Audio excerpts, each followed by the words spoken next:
Assalamualaikum warahmatullahi wabarakatuh. A'udzu billahi minasyaitonir rajim. Bismillahirrahmanirrahim. Alhamdulillahi rabbil alamin. Asyhadu an la ilaha illallahul malikul haqqul mubin wa asyhadu anna Muhammadar Rasulullah shadiqul wa'dil amin. Wassalatu wassalamu ala afdalil mursalin wa ala alihi wa sahbihi wattabi'in amma ba'du. Pemirsa dan pendengar yang dimuliakan oleh Allah, alhamdulillah kajian kita kali ini kita bahas tentang pesan Rasulullah sallallahu alaihi wasallam sebagai wasiat kepada kita semua agar menghiasi rumah kita dengan Al-Quran dan salat. Islam adalah ajaran yang indah, yang menyejukkan hati, menjadi penawar ketika pikiran kita lelah, bahkan menjadi obat ketika hati kita lagi sakit. Maka Rasulullah Sallallahu Alaihi Wasallam pada salah satu wasiatnya dengan pesannya zayyinu manazilakum biqiraatil Qur'an wassalah. Hiasilah rumahmu dengan membaca Al-Quran dan salat. Seringkali kita hanya melihat terjemahan bahasa Indonesianya saja, sehingga yang kita kenal adalah kata hiasilah. Lantas, apa yang dimaksud dari pesan Rasulullah Sallallahu Alaihi Wasallam tentang hiasilah dengan menggunakan kata zayyinu, dari kata zayyana yuzayyinu tazyin, bukan hassinu, bukan memperbaiki, karena akhir-akhir ini banyak di kalangan umat Islam yang sudah berlomba untuk mempelajari tahsinul qiraah, dan itu sangat kental sekali, ya. Jadi ketika menggunakan kata tahsin, bukan itu tidak penting, itu juga penting untuk memperbagus bacaan kita sehingga lebih berkualitas. Namun kata zayyinu di sini lebih menekankan pada keindahan ketika kita membaca. Maka makomat, nada-nada yang perlu juga kita pelajari, ada bayati, ada diharka, ada sika, ada nahwan, ada romel, ada hijaz. Ini dalam rangka agar ketika kita membaca, ya, tidak hanya sekedar memperbaiki bacaan, tapi bagaimana kita menempatkan ketika kita membaca ayat-ayat Allah yang pesannya itu serius untuk diperhatikan, maka perlu nada yang agak tinggi, ya, seperti hijaz. Ketika itu berita gembira yang menyejukkan, nah nadanya ada ros, ada sika. Nah, ini tujuannya ke sana supaya orang yang tidak mengerti arti yang dibaca itu juga bisa tersentuh karena kita bisa membaca ayat-ayat Allah dengan nada yang cocok dengan apa yang menjadi pesan dari Allah pada ayat yang kita baca itu.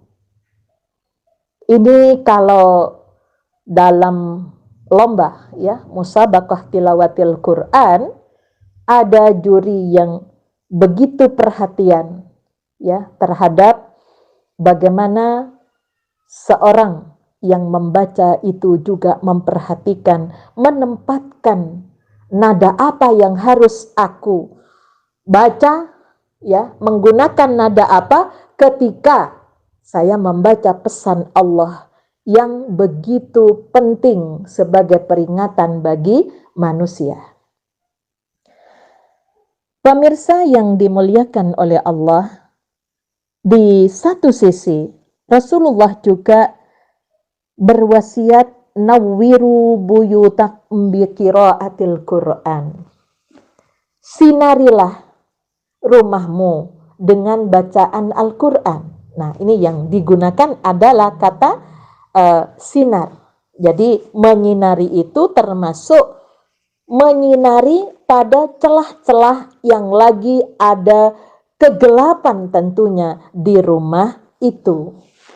Nah, kemudian Rasul Shallallahu Alaihi Wasallam di dalam sabdanya, dalam hadis yang diriwayatkan oleh Muslim, la taj'alu buyutakum maqabirah, inna syaitana yanfiru minal baitil lati tuqra'u fihi suratul Baqarah. Janganlah jadikan rumah kalian seperti kuburan, karena setan itu lari dari rumah yang diterangilah rumah-rumahmu dengan sholat dan bacaan Al-Quran.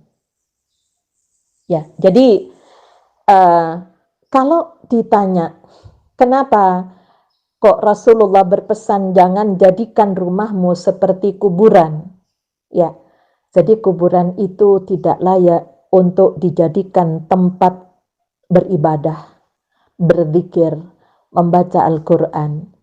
Kubur itu kita datang untuk ziarah kubur dengan mengucapkan salam, kemudian kita berdoa untuk ahli kubur, mengingat bahwa kita akan menyusul mereka. Kalau Rasulullah melakukan sholat di atas kubur, karena sahabat yang meninggal dunia, Rasul tidak hadir pada waktu itu karena tidak mengerti, kemudian Rasul sholat di atas kuburnya. Untuk apa? Sholat jenazah. Tidak lebih dari itu. Bahkan di dalam Islam, ya, jangan terlalu lama ya di kubur itu. Bahkan perempuan pun diharamkan ikut iring-iringan jenazah ketika dimasukkan ke liang lahat. Nah, pemirsa dan pendengar yang dimuliakan oleh Allah Subhanahu wa Ta'ala, kemudian yang kedua, kenapa kok di situ ada pesan tentang bacaan surat Al-Baqarah yang jangan ditinggalkan? Kalau tidak bisa satu surat, setidaknya awal surat. Ayat 1 sampai ayat 5. Di tengah-tengah misalnya ayat 255 yang dikenal ayat kursi sampai 257, jadi 3 ayat. Kemudian 3 ayat surat Al-Baqarah yang terakhir. Ya. Jadi kalau kita kaji, kenapa kok di situ fokus pada surat Al-Baqarah disuruh hiasi? Karena di dalam surat Al-Baqarah itu, muqaddimah surat Al-Baqarah menjelaskan tentang 3 ciri kelompok manusia. Ayat 1 sampai ayat 5, ciri orang yang beriman. Tentunya kita ingin meniru seperti itu ya dari rumah kita. Yang kedua adalah ciri orang yang ingkar, yang diistilahkan kafir dari ayat 6 sampai ayat 7.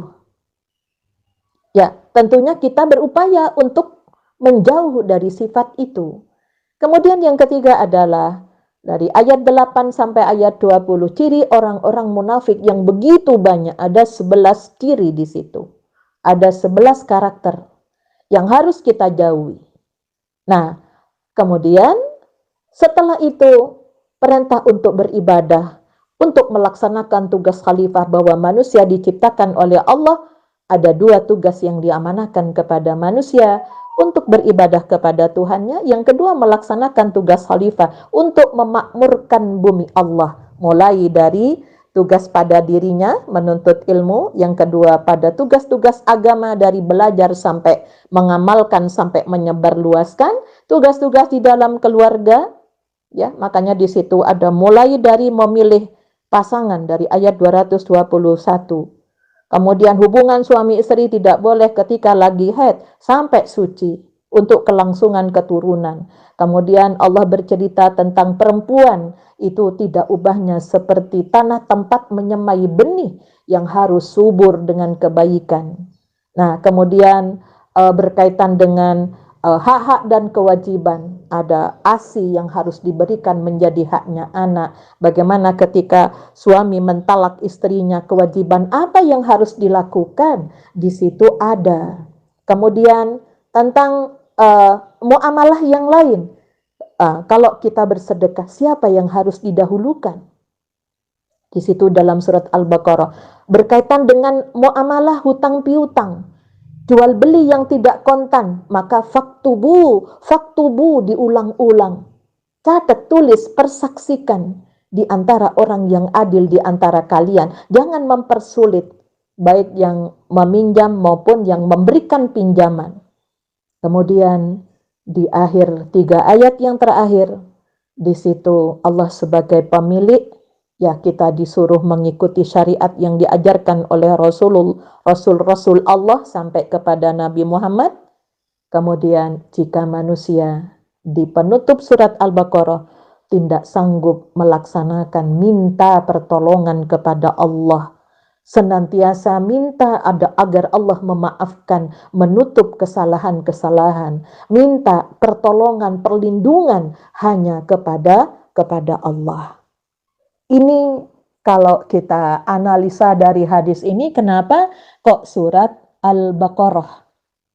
Jadi rumah yang dibaca dalam hadis Ahmad itu di dalamnya Al-Quran, niscaya cahayanya akan jelas terlihat oleh penduduk langit, laksana bintang-bintang di langit, jelas terlihat oleh penduduk bumi. Nah, kemudian beberapa pesan-pesan Allah di dalam Al-Quran berkaitan dengan dengan menghiasi rumah dengan bacaan Al-Quran, itu menyinari dengan bacaan Al-Quran, ya itu kalau kita lihat pada surat Al-Qamar 4 kali Allah mengulang kalimat yang sama yang dipesankan kepada kita dan dipertanyakan kepada kita, walaqad yassarnal qur'ana lidzikri fahal mim muddakir.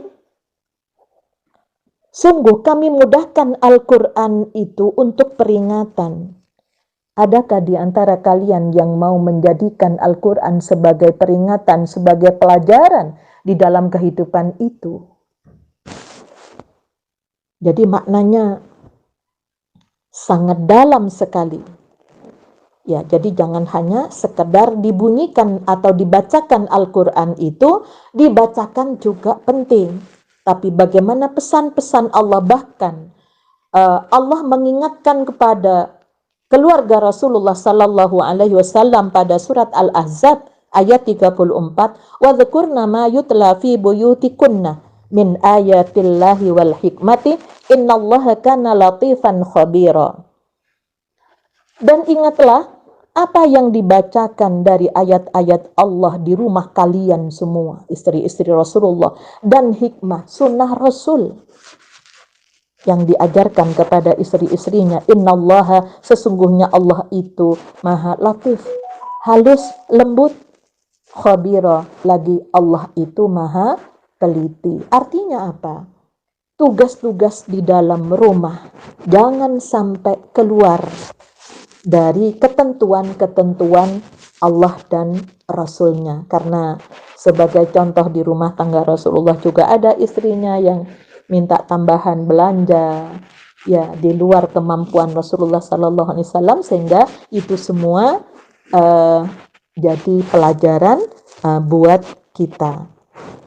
Jadi membaca Al-Quran, menghiasi Al-Quran dengan keindahan membacanya, pemahaman kandungan maknanya, mengeterapkan ayat-ayat yang dijelaskan, yang diperintahkan oleh Allah, yang juga apa yang dilarang.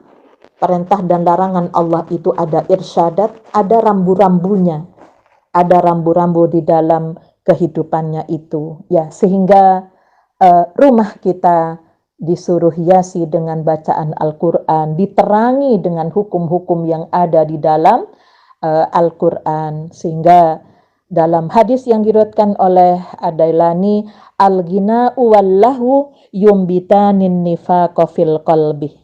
Nyanyian dan permainan hiburan yang melalaikan menumbuhkan kemunafikan di dalam hati, kama yumbitul ma'ul usbah.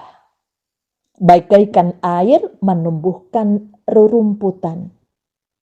Jadi kalau hanya nyanyi yang tidak jelas yang dinyanyikan, yang tidak mengandung pesan-pesan untuk ingat kepada Allah, itu subur seperti suburnya air dalam menumbuhkan rumput atau tanaman. Kemudian walladzi nafsi biyadihi, demi yang jiwaku dalam genggamannya, Rasulullah bersumpah. Innal Qur'ana wa dzikra yumbitanil imana fil qalbi kama yumbitul ma'ul usbah. Sesungguhnya Al-Quran dan zikir, ya masuk zikir itu salat termasuk zikir, menumbuhkan keimanan dalam hati sebagaimana air menumbuhkan rumputan. Jadi kalau ada anak-anak yang masih kecil, kemudian sudah banyak hafal Al-Quran, karena di dalam rumah itu pun anak-anak itu dibesarkan dengan mendengar bacaan ayat-ayat Allah. Kemudian pada Quran surat Al-Ankabut ayat 45, Utslu ma uhiya ilaika mir rabbika. Allah berpesan, bacalah ya apa yang diwahyukan kepadamu dari Tuhanmu. Ya, jadi kita disuruh mengkaji ya, ada membaca, membunyikan juga, kemudian yaitu Al-Quran, ya, wa aqimis shalah, yang kedua dirikan sholat. Inna sholata tanha anil fahsya'i wal munkar wala dzikrullahi akbar. Jadi ada dua yang bisa menghiasi rumah. Yang pertama adalah membaca Al-Quran yang diiringi dengan mengamalkan dari mulai tidur ke tidur kembali, keluar rumah, masuk rumah, bagaimana minum, makan, masuk kamar mandi. Itu semua yang sudah kita kaji pada kajian sebelumnya, ya itulah yang harus terlaksana, dibiasakan di dalam rumah itu. Jadi yang kedua, dirikan salat, karena salat itu dapat menjadi preventif, mencegah perbuatan keji dan mungkar. Jadi sifat-sifat tercela, sifat-sifat kebinatangan yang ada pada manusia yang terus diganti dengan sembelihan akikah dengan kambing, ya itu yang akan dikendalikan dari ibadah salat. Nah, untuk itulah maka Rasulullah Shallallahu Alaihi Wasallam juga berpesan di dalam hadis Bukhari dan juga Muslim, ij'alu fi buyutikum min salatikum wala tattakhidhuha kuburan. Jadikanlah bagian salat kalian di rumah kalian, jangan jadikan rumah kalian seperti kuburan. Maksud salat yang di sini adalah salat sunnah yang dikatakan dalam hadis, inna afdala salatil mar'i fi baitihi illa salatal maktubata. Sesungguhnya salat seseorang yang paling utama adalah salat yang dikerjakan di rumahnya. Ada lanjutan hadis itu, illa salatal maktubata, kecuali salat wajib. Jadi salat wajib dikerjakan secara berjamaah di masjid. Kondisi sekarang, ya baiti masjidi, jadi masjidnya di rumah masih tidak semua yang zona merahnya masih diperlakukan untuk berikhtiar salat berjamaahnya di rumah. Ya, kemudian juga berkaitan dengan salat yang dilakukan di rumah itu ada salat malam, ada salat qobliyah ba'diyah. Ya, itu Rasulullah biasanya mengerjakan di rumahnya, di masjid itu, kecuali tahiyatul masjid.